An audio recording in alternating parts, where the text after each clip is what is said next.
As we notice ngayon sa pagdiriwang ng Christmas, karamihan hindi naman po talaga ang sentro ang Panginoon ng pagdiriwang. Dahil po, it's more about sa mga sarili. Kung ano ang, regalong matatanggap, ano ang masarap na pagkain. It's more about ang sentro minsan ay ang sarili, imbis na ang Panginoong Hesus Kristo ang dapat na maging sentro sa tuwing nagdiriwang tayo ng Pasko. And nais kong ipaalala sa inyo na ang Pasko po ay nagpapaalala sa atin ng pagbibigay ng pagpaparangal sa Panginoong Hesus Kristo. Ibig sabihin na ang Panginoon ang sentro dapat ng ating pagtitipon at pagdiriwang tuwing Pasko. At nais kong ipaalala sa inyo ang mga tao na nagsidalaw kay Hesus Kristo upang bigyan si Jesus ng parangal.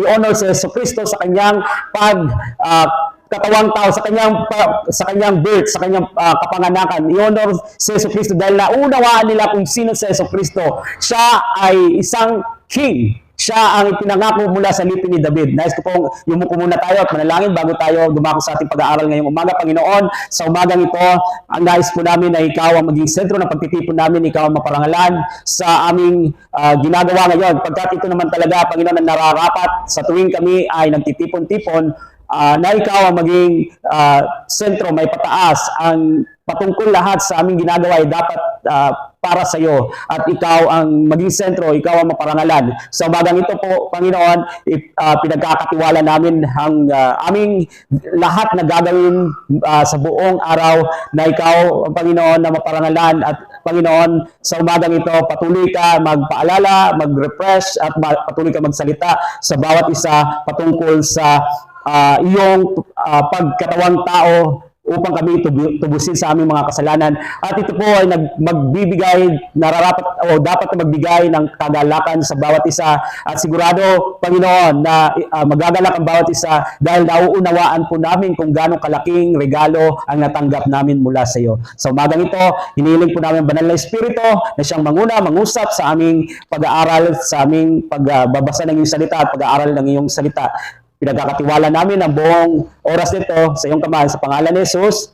Amen. So again, through the Magi's example, Christmas serves as a reminder to honor Jesus in our lives. And we ask, what are some ways po na we can honor Jesus in our lives? Before we see the points, basahin po muna natin Matthew chapter 2. I want to bring you sa Matthew chapter 2 and remind you of this story. Matthew chapter 2.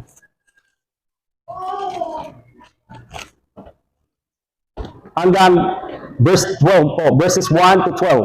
Now after Jesus was born in Bethlehem of Judea, in the days of Herod the king, behold, wise men from the east came to Jerusalem, saying, Where is he who has been born, King of the Jews? For we have seen his star in the east, and have come to worship him. When Herod the king heard this, he was troubled, and all Jerusalem with him. And when he had gathered all the chief priests and scribes of the people together, he inquired of them where the Christ was to be born. So they said to him, in Bethlehem of Judea, for thus it is written by the prophet, that you, Bethlehem, in the land of Judah, are not the least among the rulers of Judah. For out of you shall come a rulers, who will shepherd my people Israel. Then Herod, when he had secretly called the wise men, determined from them what time the star appeared. And he sent them to Bethlehem and said, Go and search carefully for the young child, and when you have found him, bring back word to me, that I may come and worship him also.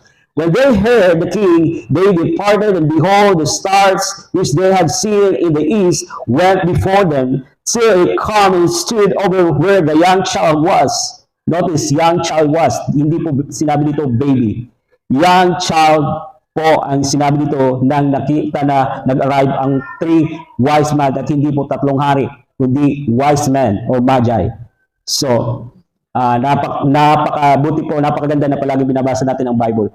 So, continuing in verse 10, when they saw the star, they rejected with exceedingly sorry, they rejoice. Yung page ng Bible ko na punit, so medyo ano na siya. They rejoice with exceedingly great joy. And when they had come into the house, they saw the young child with Mary, his mother, and fell down and worshipped him. And when they had opened their treasures, they presented gifts to him, gold, frankincense, and myrrh. Then, being divinely warned in a dream that they should not return to Herod, they departed for their own country another way. So what are some ways we can honor Jesus in our lives sa pamagitan po ng halimbawa ng mga magi na ito, mga wise men? Una, it takes effort to honor Jesus. Amen? It takes effort to honor Jesus. Ibig sabihin ng effort, may gagawin ka. Effort. So, tingnan niyo po in verses 1 to 2. Now, after Jesus was born in Bethlehem of Judea, in the days of Herod the king, behold, wise men from the east came to Jerusalem, saying, Where is he who has been born King of the Jews? For we have seen his star in the east and have come to worship him. Now, ang mga wise men na ito, sa Tagalog ay pantas, sila po ay nagmula sa east ng Jerusalem. Ang pantas po, ang mga wise men ay marahil sila po ay sa east kung ito po ay kung hindi nagkakamali pero siguradong nasa malayong lugar sila. Maaaring ito sila ay nagmula sa Persia o sa modern day Iran. And according sa Google search ko, ilang oras po ba ang paglalakbay mula sa east kung tama na mula sila sa Iran, ilang oras ang kanilang lalakbayin o ang kanilang linakbay? According po sa Google, ang layo po ay it will take 25 hours. 2,193 kilometer 2,193.9 kilometers. Naintindihan niyo po ba? Napakalayo mula from Iran to Jerusalem. At naglakbay pa sila from Jerusalem papuntang Bethlehem. Ilang oras po ba? 25 minutes according to Google. 9.5 kilometers. So ilang oras lahat ang linakbay nila? 25 plus 25 hours and 27 minutes. In total, kabuuan. At wala pang ano nun ha, wala pang doctors, walang banban, walang train, walang eroplano. So mabagal yung paglalakbay nila, perhaps camel, or donkey, pero mabagal ang paglalakbay. Masakit sa tuhod yun. Masakit sa paa. And or masakit sa puwet pag nakaupo na sila sa camel. Minsan maglalakad. So, it takes effort. Naiintindihan niyo po? It takes effort para parangalan si Jesus. Ang layo-layo ng kanilang linakbay. Ang layo-layo ng kanilang pinagbulan. And again, hindi po ito sa Pasko ay Suma, kung may 3 haring nagsidalaw, ina-assume na 3 hari, pero ang sabi po sa Bible ay mga pantas. Okay? Magi, na from which we get the English terms magic or magician. Sila po yung mga kinukonsulta ng king kapag sila po ay nagano ng mga like panutayan o divination, astrology, magical powers. Ito po ay mga Gentiles, hindi to mga Hudyo. So, paano po nalaman ng mga wise men itong star? Paano nila nalaman na kapag sinunod nilang star, ay matatagpuan nila ang king na naipanganak? So, ang star po ay binanggit sa Numbers 24. Kung naalala nyo si Balaam, na kung saan siya ay binayaran ng king ng Moab para, ang pangalan ay Balak. Si Balak nagbalak na i-curse ang mga Israelites kasi papasok na sila sa kanilang teritoryo. So we believe na si Balaam ay may power to curse the Israel. So, ang nangyari ay sa daan pa lang ay binalaan na siya ng anghel ng Diyos at naalala nyo ang donkey nakapagsalita dahil tinalo niya no, na ang tanging nais lang ng donkey ay iligtas siya para hindi siya patayin ng anghel. But anyway, nagdiretso na patuloy pa rin siya. But nang i-curse na ni Balaam kasi siya inahire para i-curse, isumpain ang mga Israelita. Ang lumalabas palagi sa bibig ni Balaam ay pagpapala sa Israel. Hindi niya magawang isumpa ang mga Israelita dahil sila ay mga pinili ng Diyos at sinabihan na ng Diyos na hindi mo sila susumpain kundi pagpapala ang ibibigay sa kanila. So, sa Numbers 22 to 24, makikita natin itong story na ito. And sa pag-attempt palagi ni Balaam na isumpain ng mga Israelita, ang lumalabas palagi ay pagpapala. So, basahin ko po yan sandali sa Numbers 24, bilang 24, versikulo 17. Mayroon akong nakikita, ngunit hindi pa ngayon magaganap. Nakikita ko ngayon ang mangyayari sa inarap. Mula sa lahi ni Jacob ay lilitaw ang isang bituin. Lilitaw ang isang bituin. Sa lahi ni Israel ay may maghahari rin. May pinuno ni Moab ay kanyang Mga pinuno ni Moab ay kanyang lilipulin, lahat ng mga anak ni Seth ay kanyang pababagsakin. So, dito po, nagsimula ang prophecy na kung saan ang star. And paano naman, maaaring probably na sila, ang mga wise men ay mula sa, sa lahi ni Balaam, I'm just assuming. Pero kung hindi man, si Daniel ay, remember, si Daniel ay nagkaroon ng posisyon sa Babylonia, at siya ay pinagkakatiwalaan ng king ng Babylonia, and ginamit si Daniel para kung saan ang plano ng Diyos ay ma-fulfill. And naalala nyo na may panaginip ang king ng Babylonia, and si Daniel ang nagbigay ng interpretation kasi hindi magawa ng mga magician ng king, yung mga gumagawa ng divination na interpret ang dream ng king, and si Daniel ay naging kilala at nagkaroon siya ng posisyon. And we know na si Daniel ay nagbigay din ng prophecy patungkol sa Messiah. And again, kung itong mga pantasya ay mula sa Babylonia, then maaring sila ay may knowledge na talaga ito ay isa sa mga makikita natin na dahilan kung bakit alam nila ang patungkol sa star, na kung saan may knowledge na sila dahil si Daniel ay naging isa sa mga sa kanila na sa kanilang posisyon bilang mga magi. Okay? So, and then nag-prophesy patungkol sa Messiah. So, but then, bakit po sila huminto pa sa Jerusalem? Dahil po hindi nila alam ang prophecy sa Micah chapter 5 verse 2 na sa Bethlehem, hindi sa Jerusalem. So, sa Micah chapter 5 verse 2, doon po ay sinabi exact location ng kapanganakan ng king ng Hudyo, ng Messiah.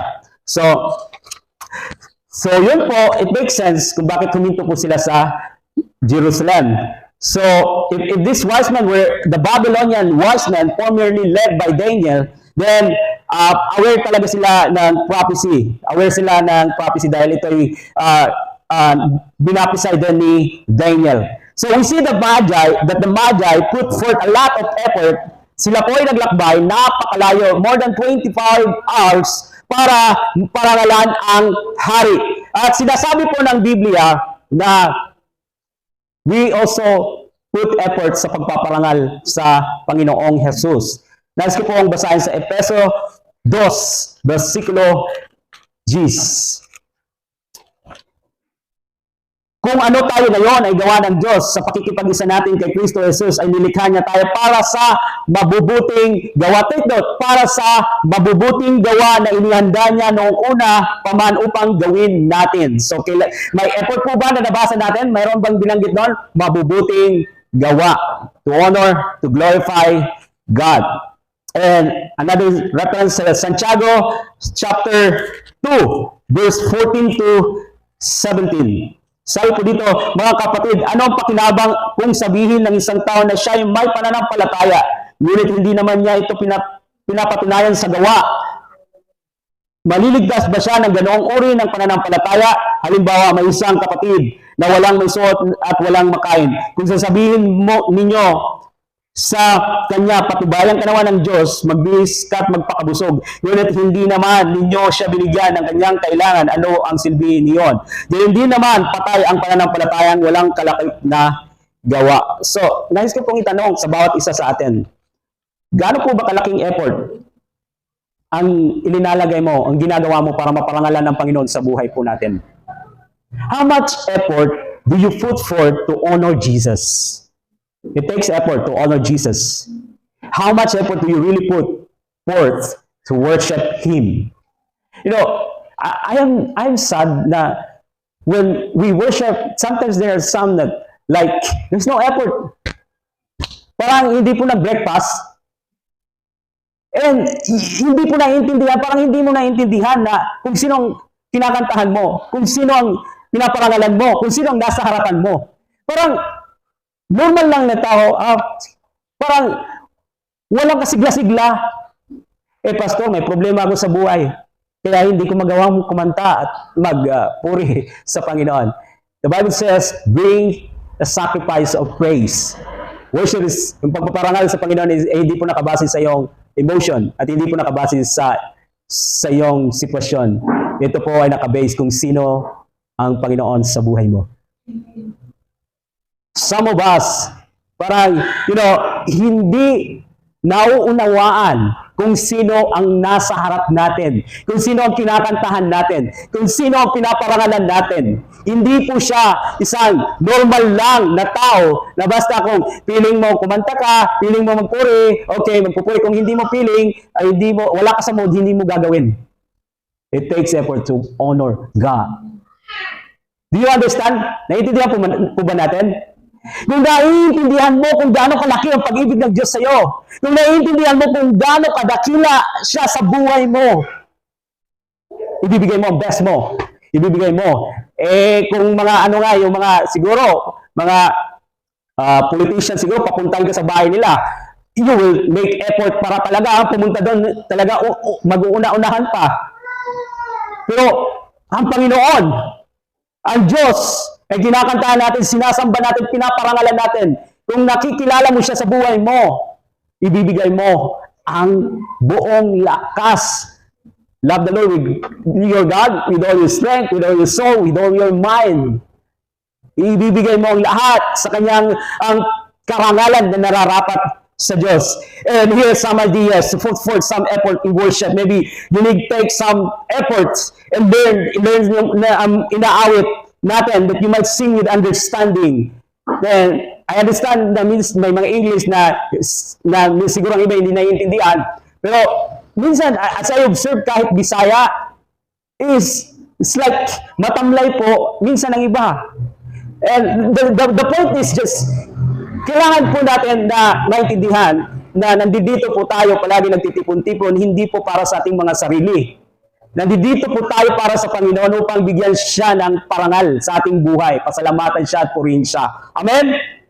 And maybe you need to put forth some effort to attend Wednesday prayer meeting or Bible study because you don't give effort.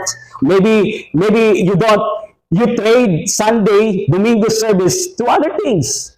Make effort to honor Jesus. When you gave your life to Jesus, hindi na po ito patungkol sa iyo.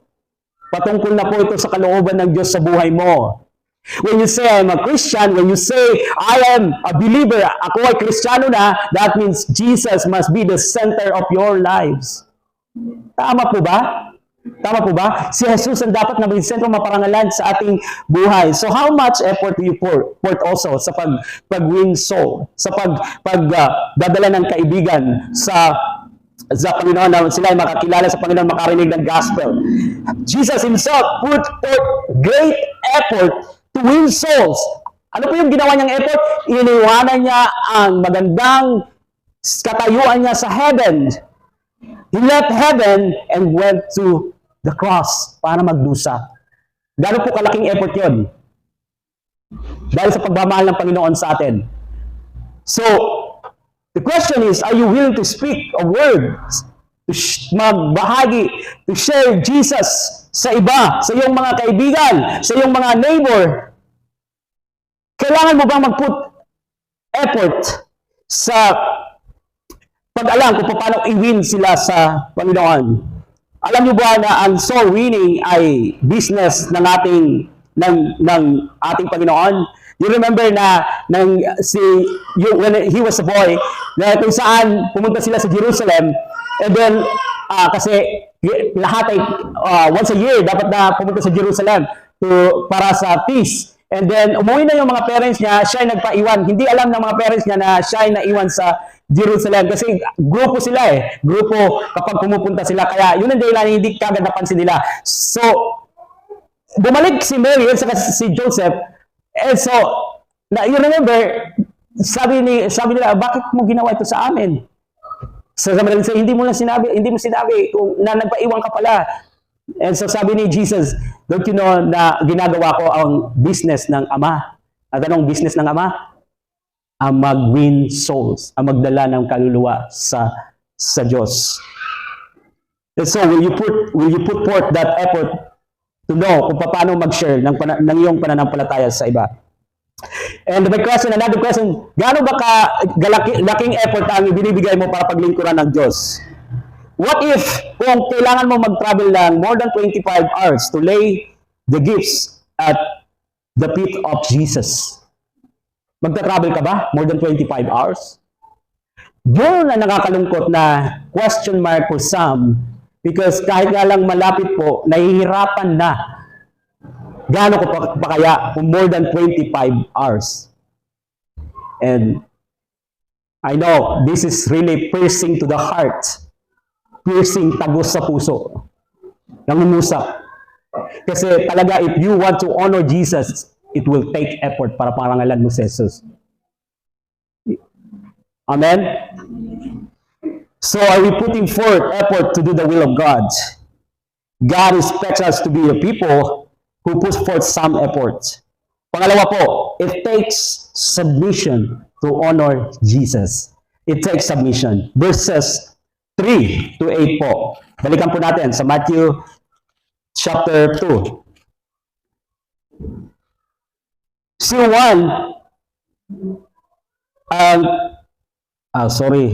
wrong chapter. Verses 3 to 8. Nang mabalitaan ito ni Haring Herodes, siya'y naligalig, gayon din ang buong Jerusalem. Kaya tinipon niya ang lahat ng mga punong hari at mga tagapagturo ng kasulatan at sila'y tinanong, saan ba isisilang ang Kristo? Tumubol sila, sa Bethlehem po, sapagkat ganito ang isinulat ng propeta. At ikaw, Bethlehem, sa lupain ng Huda ay hindi pinapahamak sa mga pangunahing bayan ng Huda, sapagkat sa iyo magmumula ang isang pinuno na mamamahala sa aking bayang Israel. Nang mabatid ito, palihim na ipinatawag ni Herodes ang mga pantas at inusisa kung kailan lumitaw ang bituin. Pagkatapos, sila ay pinapunta niya sa Bethlehem na ganito ang bilin. Hanapin ninyong mabuti ang sanggol. Kapag natagpuan ninyo siya, ipagbigay alam agad ninyo sa akin upang ako man ay pumunta roon at sumamba rin sa kanya. Naniniwala po ba kayo sa sinasabi ni Herodes?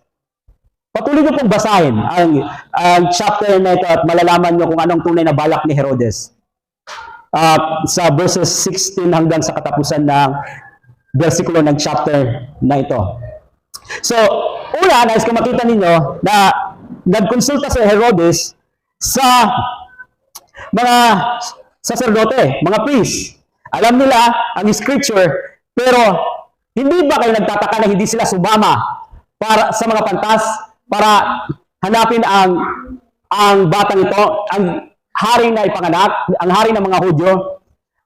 Hindi sila sumama. Alam nila ang scripture, pero hindi sila walang pagsasagawa. They know, but they are not submitting, or walang pagsasagawa na sumama sila para bisitahin ang King of the Jews, ang batang ito na ini-expect din ng mga Hudyo na kung saan ang Messiah. And pangalawa, si Herodes. So nalaman niya ang scripture at sabi niya, sabihin ninyo sa akin, sinabi niya sa mga pantas kung saan yung exact location para magsumamba ako sa kanya. And ang totoo, wala naman talaga siyang pakialam para na i-honor si Jesus. But bago ito, nabasa natin na narinig niya ang salita ng Diyos, pero hindi siya magpapasakop sa salita ng Diyos. Hindi siya magpapasakop sa batang ito kay Jesucristo. Dahil ang gusto niya maging king lamang ay ang kanyang sarili.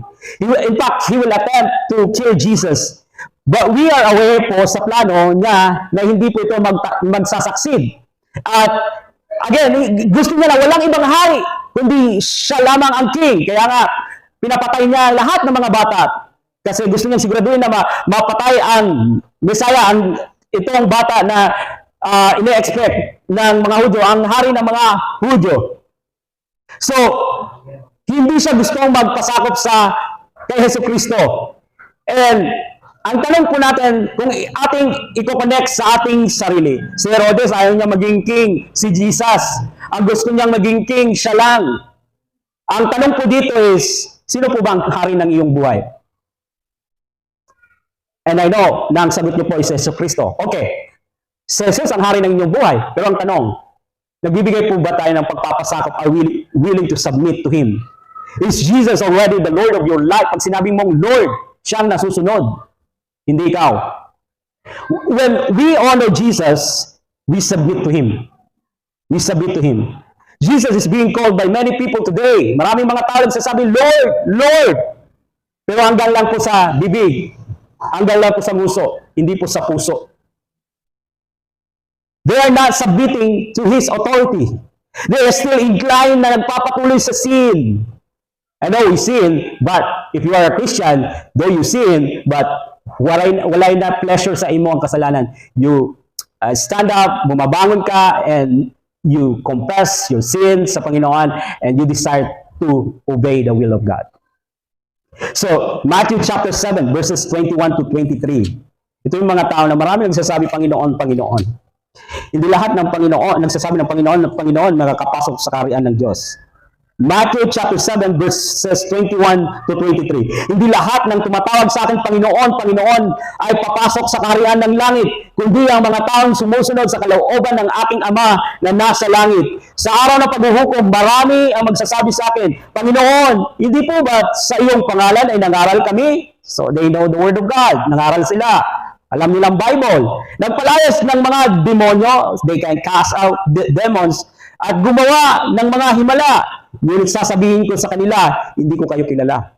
Lumayo kayo sa akin, kayong mga gumagawa ng kasamaan. Ito yung mga tao na hindi talaga nag-surrender sa Panginoon. They just, nagsasalita sila ng Lord sa kanilang nguso, pero sa kanilang puso, hindi nila binigay ang kanilang puso sa Panginoon. Hindi nila sinurrender ang kanilang buhay. Hindi pa si Jesus ang Lord ng kanilang buhay. Hindi si Jesus ang nasusunod sa kanilang buhay.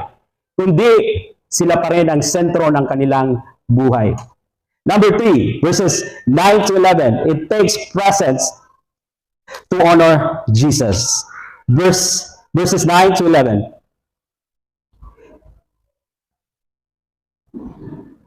Pagkarinig sa bilin ng hari, sila'y nagpatuloy sa paghahanap. Ang bituin na nanguna sa kanila mula pa sa silangan ay tumigil sa tapat ng kinaroroonan ng bata. Sa English, young child. Hindi sinabi baby o sanggol. Young child. Okay? So, nakarating na yung mga magi sa kinaroroonan ng bata ni Jesus. Siya po ay hindi na baby. Siya po ay young child, sabi sa English translation. At dito sa Tagalog, sinabi sana sanggol. Okay? Verse 10. Continuing sa verse 10.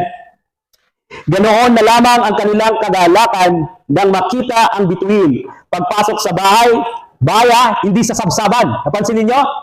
Pagpasok sa bahay, di ba? We are used na sa understanding na sa sabsaban nang dumating ang mga wise men. Tama po ba? Pero basahin ninyo ang inyong Biblia. Pagpasok sa bahay, nakita nila ang bata sa piling ni Maria na kanyang ina. Nagpatirapas sila at sinamba ang bata. Inihandog din nila sa kanya ang mga dala nilang ginto. Ito yung presents, yung regalo nila.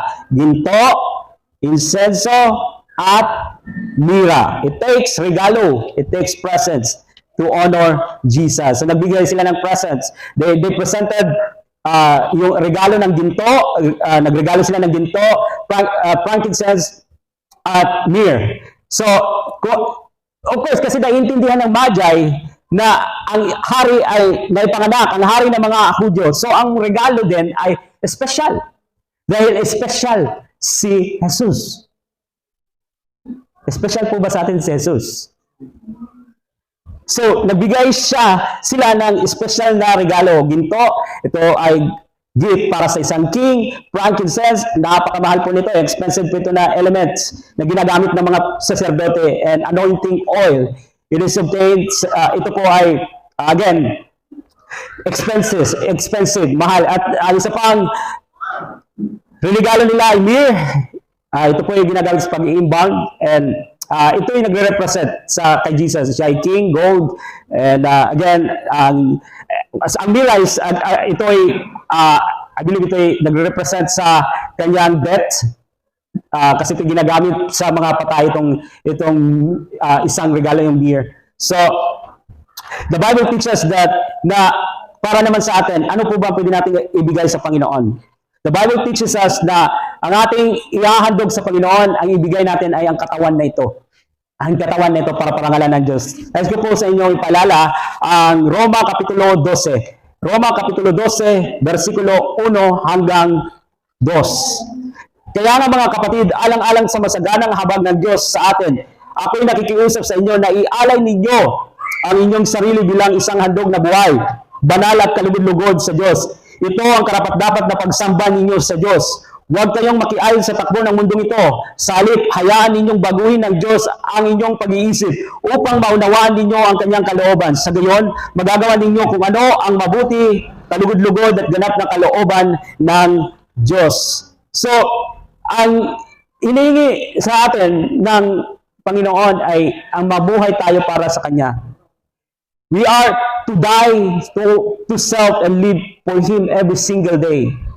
Ibibigay natin ang buong pagkatao po natin, ang buong sarili natin, ang buong puso natin, ang buong pagmamahal natin, ang ating talento, ang ating kalakasan, ang lahat ng mayroon tayo para paglingkuran siya. He asks us na talikuran ng ating sarili at sundin siya sa ating buhay. Mabuhay para sa Kanya. Every minute, every day, sa buong buhay natin. Ano po ba ang mahirap sa paghahandog sa iyong sarili sa Panginoon? Saang area nahihirapan ka na ihandog mo, ibigay mo ang buong pagkatao mo, buong sarili mo sa Panginoon? Saang area po ba nahihirapan ka na kailangan mo talikuran ang iyong sarili? Maybe, kailangan mong i-sacrifice yung mga time na mayroon ka na para magkaroon ng available time ka para paglingkuran ng Diyos.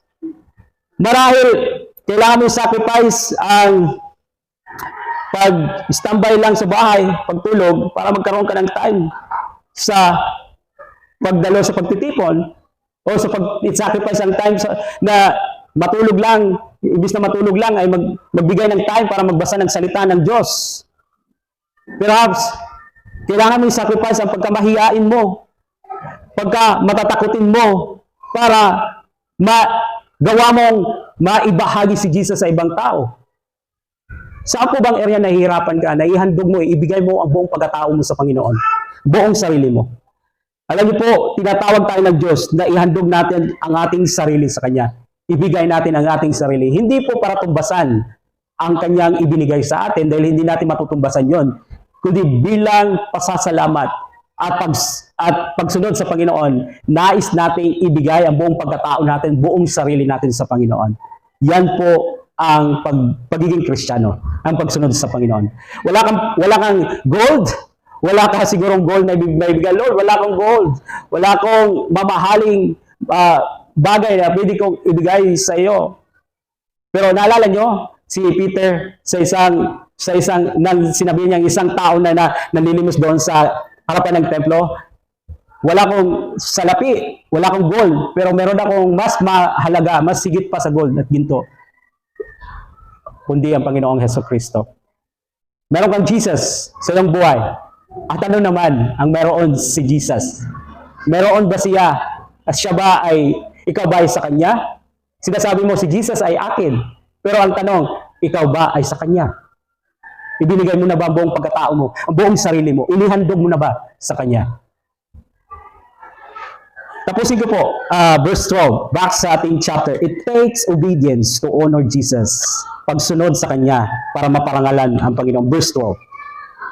Nang papauwi na mga pantas, nakatanggap sila ng babala sa pamamagitan ng panaginip na huwag nang bumalik kay Herodes. Kaya't nag-iba na sila ng daan pauwi. Ano pong utos ng Diyos? Mag-iba sila ng landas, huwag nang bumalik kay... Sinunod po ba nila si God? Ang direksyon ni God? Sinunod nila, hindi po ba? Kaya nag-iba na sila ng daan pauwi.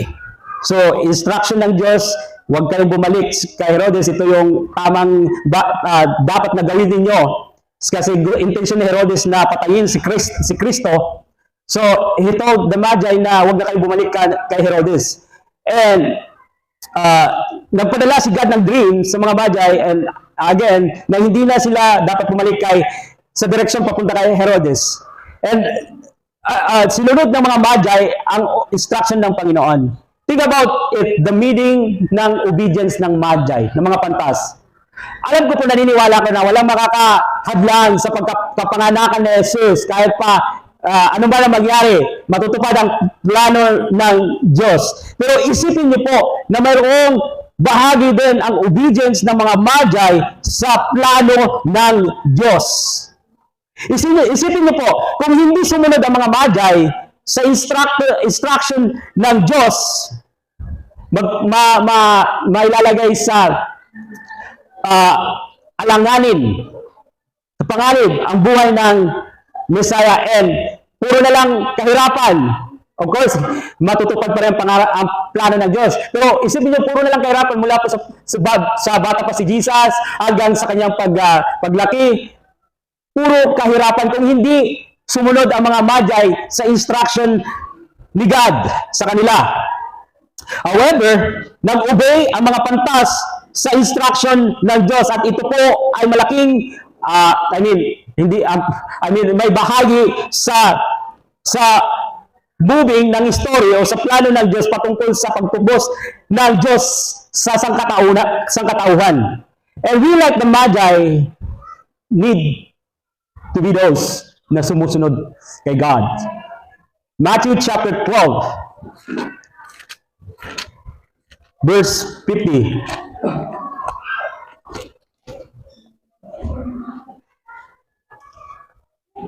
Sapagkat ang sinuman sumusunod sa kalooban ng aking Ama na nasa langit, iyon ang aking ina at mga kapatid. Unang Juan, Kapitulo 2, versikulo 17.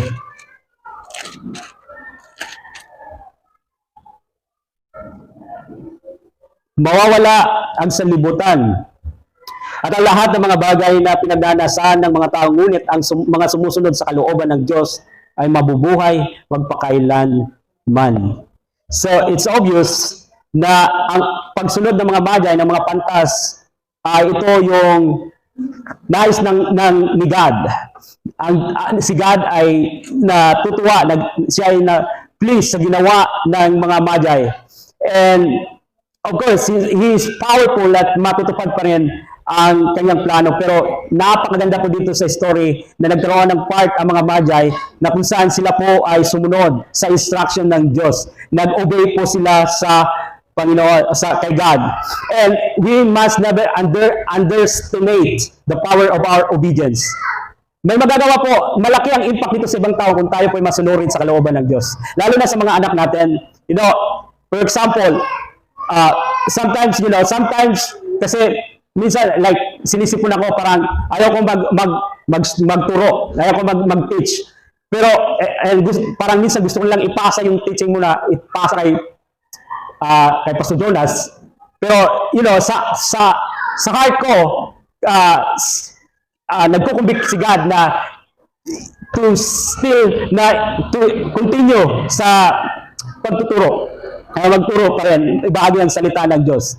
And ito po ay mayroong impact sa pamilya natin. May impact po sa pamilya natin. For example, if you come sa Wednesday night Bible study and Sunday morning and the weather is not good, umuulan, parang masarap matulog ngayon. Umuulan, parang hindi ko feel ngayon pumunta ng simbahan. Pero pumunta ka pa rin. Gaano po ba kalaking impact yon sa iyong mga anak sa spiritual? Sa iyong mga apo? Sa pamilya mo? Tatatak sa kanilang isip, wow, kahit na hindi maganda yung panahon niya yun, priority pa rin ni Mama ang Panginoon sa buhay niya. Wow, kahit hindi maganda yung weather ngayon, priority pa rin niya si God. So, magkakaroon yun ng impact. Huwag niyo pong i-underestimate ang obedience niyo sa Panginoon. Dahil yun ay magkakaroon ng impact sa pamilya natin kung tayo ay faithful na sumusunod kay God. Pero kung hindi po tayo faithful na sumusunod kay God, ganun din po may papasa natin. Hindi sila seryoso sa kanilang pagsunod sa Panginoon. Paano sila magsiseryoso? Yung halimbawa na nakita nila, hindi ka nga seryoso. Naiintindihan po natin? So, mayroon itong impact. May power ang obedience natin. Maaari natin itong maipasa sa mga tao na tumitingin din sa atin. Okay?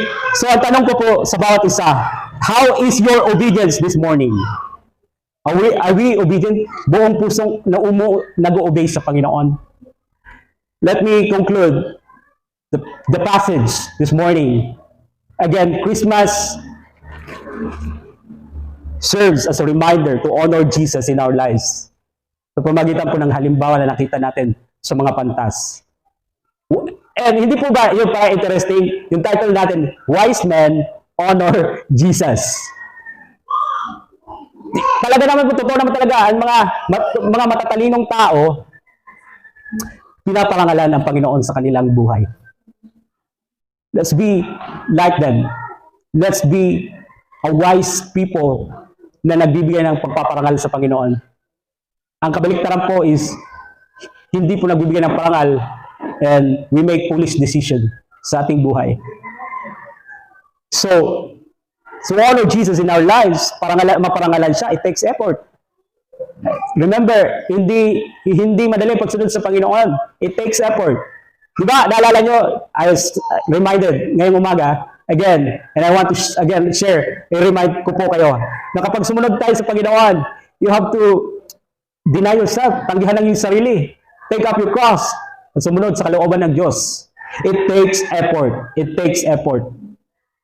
Pangalawa, submission, pagpapasakot. Not my will be done. Hindi ang kalooban ng Diyos ang masunod sa buhay ko. It takes presence to honor Jesus. And what could you offer to God is your body. Ibigay mo ang iyong sarili, ang iyong katawan, para paglingkuran siya at parangalan ng Panginoon sa buhay mo. And lastly, based sa ating passage, it takes obedience to honor Jesus. So, mga kapatid, may we continue to take effort, mag-submit sa Kanya, at ialay ang ating sarili at patuloy na mag-obey sa Kanya. Na kung saan nais natin palagi na maparangalan, dahil nais natin maparangalan ang Diyos sa ating buhay. Honor God, and He will honor you. Hindi lang someday na may reward, but even sa mga needs mo. That's the problem. Minsan, kasi there's a lot of trouble sa ating buhay because we don't honor God sa ating buhay. Hindi natin siya binibigyan ng priority sa ating buhay. Let's always desire na maparangalan na ang Diyos sa ating buhay. And I want to remind you kung bakit tayo nagtitipon-tipon dito. Hindi po para sa ating mga sarili. Hindi po para po makatanggap tayo ng regalo. I know, na excited po tayo. But it's not about the gift. It's about the greatest gift. Kung bakit tayo nandito. And the greatest gift na natanggap natin, I want to remind you. Sino po? Sabay-sabay po tayo. Sino po? Parang nagugutom na po ba kayo? Sino po? Amen. So, sa mga table nyo po, there are people na nandyan, they will ask for your prayer request. And if you can pray for others also.